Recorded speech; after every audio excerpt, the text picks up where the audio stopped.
Today, on Speculative Tolkienism, we discuss the chapter Shelob's Lair. Is there a typo in this chapter? One of our commentators once felt there was one, but he is probably wrong. Stay tuned to discover more on this episode of Speculative Tolkienism. Here's the quote in question. Shelob was a more sure watch upon that ancient path into Sauron's land than any other that his skill could have devised. And orcs, they were useful slaves, but Sauron had them in plenty. If now and again Shelob caught them to stay her appetite, she was welcome. He could spare them. And sometimes, as a man may cast a dainty to his cat, he calls her, but she owns him not. Sauron would send her prisoners that he had no better uses for. So in this paragraph, I see what I always thought was a typo, and yet there it persists. The typo being, his cat he calls her, but she owns him not. Shouldn't it be his cat he calls her, but he owns her not? She's his cat, but he doesn't own her. You know what I mean? It's her choice. It's Shelob's choice. Like she doesn't claim Sauron. That's what I've always taken it for. Okay. So but would a cat see? Some cat lovers see that as a joke. Like your cat owns you, you don't own your cat. Yeah. Is that the sense that this? That's what the sense that I got. Like to me, it's kind of like a poetic way of saying that she's her own thing. Like basically, Sauron does not. Okay, but I'm thinking as a person who thinks of like the cat, like the owner owns a cat. So in this sense, it would be Sauron owns her. Right. But he's Tolkien saying she owns him, so the cat owns the master not. Yeah. Okay. But she owns him not. She does not like she doesn't acknowledge Sauron as any kind of. See, it's funny you should mention acknowledge because my third option was that word own means acknowledge because that's an old version of the word own. You could say, I own that we haven't gotten there yet. It's like I reckon or I think, it's like a different, it's like an older Middle English or Renaissance English, right. It appears in Shakespeare or whatever. So it could actually mean that. But I always stumble over it because I'm like, my mind wants to say his cat, he calls her, but he owns her not. Yeah. Like he calls her his cat, but he doesn't own her. Yeah. No. It's a weird phrase, but I always liked it because I brought this up in one of our past shows. Oh, you did? Well, we talked about this scene, right? Yeah. I can't remember what was our. But conclusion. This is like one of the lines that I've always remembered because it's so kind of odd. But to me, it's always like his cat. He calls her like that's my cat, but she's like I don't even know who that dude is. Yeah, I get it. Yeah. Tolkien's so playing 3D chess. It's like, yeah. The chroniclers of this must be making an educated guess about the relationship between Sauron and Shelob, because otherwise, how would they know what their relationship is like? Well, I think when you look at the orc conversation, that's true. In the next chapter, you can ascertain a bunch of right. Oh yes, they make some elementary deductions. Yes. One thing I want to mention is that, like, in this chapter, it suddenly becomes Sam's perspective, and Sam is the hero. I mean, it kind of comes and goes, but here's a chapter in which Frodo and Sam, until Frodo gets put to sleep by Shelob, both Frodo and Sam are both actively engaged in the chapter in dealing with the Shelob menace. And yet, I was surprised reading it again, like how much is kind of from Sam's perspective when it's like when he's given almost for very little clear reason, like he's given Frodo's like, here's the file of Galadriel, hold this. Oh, well, no, that's one thing I'm going to bring up. Oh yeah, okay, good. So he's like, hold this, and suddenly Sam has the file, and it's almost like the narration follows the carrier of the file of Galadriel. Right. But this is kind of a little important chapter right here, or a little important point is that he gave him the file so he could slice through the webbing. Yeah. Right. Right. You don't think about the ramifications of it. It's like, oh, Frodo needs 2 hands to get through this webbing. Here's the file for Sam, who holds on to it, who ends up really needing it in the next chapter. Exactly.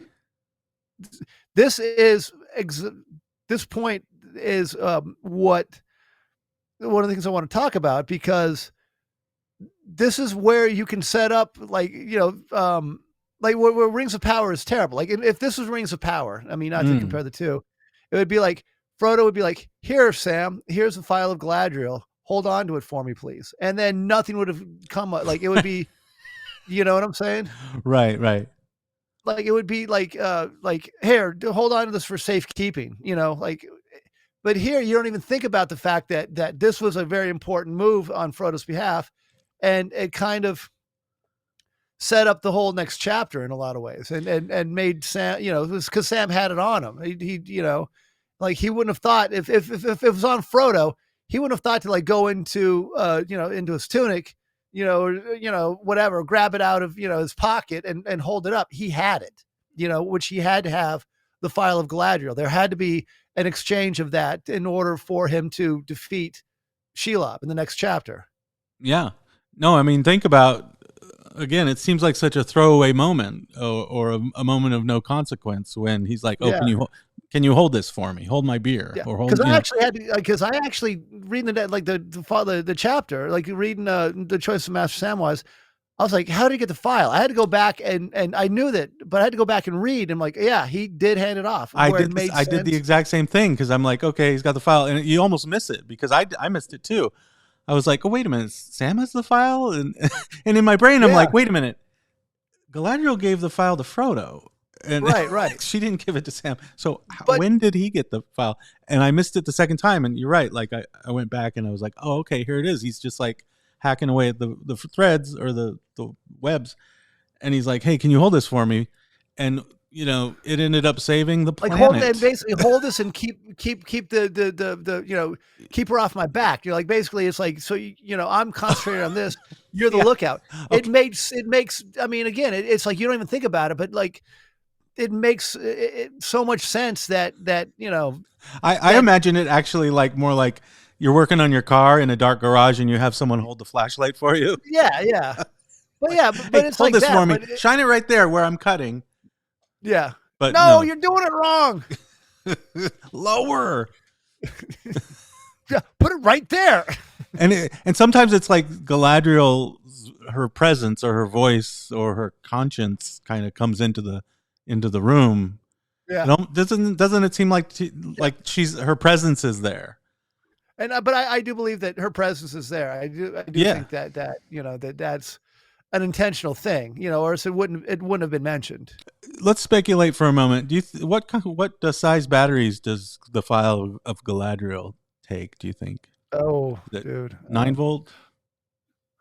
No, yeah, 9 volts at least. I'd say like 2 of them, 2 9 volts.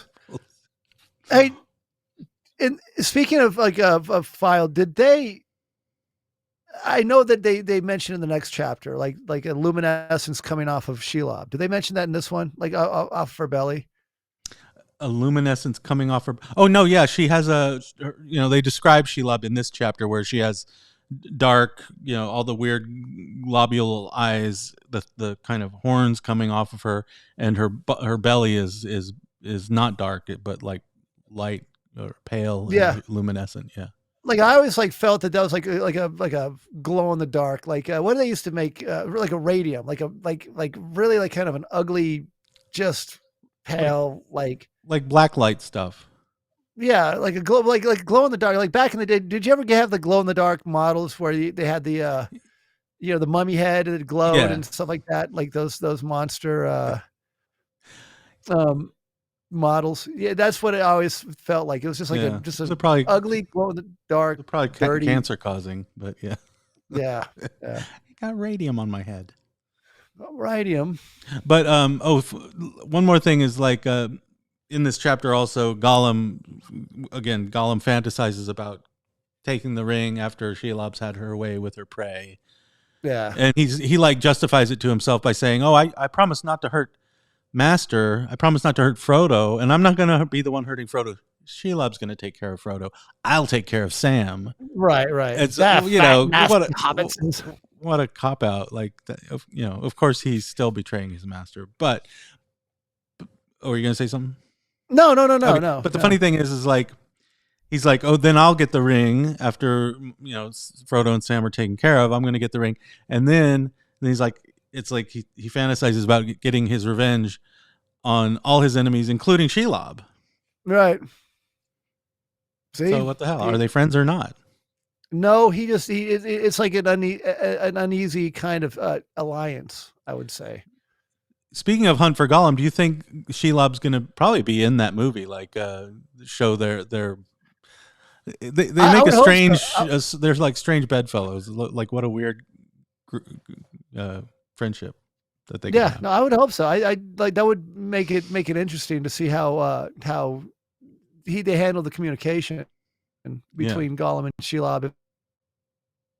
Yeah, it's like a actual kind of you know, whatever. But yeah, I would hope that they have how they forge that relationship, and you know, like how he honestly how he escaped from Mordor, you know, not escaped, but got let go from Mordor, and like everything that he went through, you know, like the torture of you want to see those Sauron. tortures.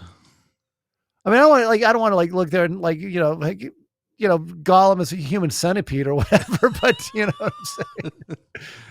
But I mean, speaking of tortures, can we imagine for a second? I know we always do this, but like, what kind of imagine though Gollum with the ring? What would that look like? Would he just go back into his cave after he got revenge on Shelob and everyone who's ever mean to him?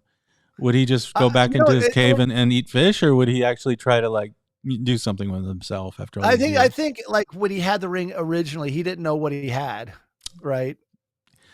Does he still know? I mean, I guess he must know that everyone wants it, but does he really know? Yeah, everybody wants it, and he knows that the Dark Lord wants it. He knows that like that it's like a thing. I think he would be a lot more extroverted if he got the ring. He would be a lot more outgoing, you know?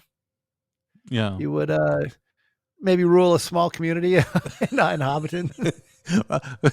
He'd rule a HOA with an iron fist. He'd be the HOA president, you know. I said no trash cans on the sidewalk. No basketball courts is in the driveway. You cannot park your car in the garage. Have you ever seen some of the HOA rules that they have? It's just can't park your car in the garage. Or there's like something where or you can't park your car in the driveway, or in the driveway. I don't know, man. Or on the street. Yeah, that's crazy. Yeah, it's like wow. That's why I will never be in a gated community. I know, man. I know.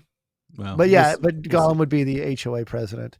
Yes, but I wonder again. But honestly, I think it would like Gollum claiming the ring would be like Frodo claiming the ring. He would not have the ring for long. I think that like when he claimed the ring originally, Sauron was not the Sauron, like the Sauron of 500 years ago or whatever was not the Sauron of today. You know what I'm saying? Right. So you're saying Sauron has too many ways of, just because Gollum has the ring doesn't mean he instantly becomes as powerful as Sauron. Sauron can bend his will upon Gollum and get the ring back.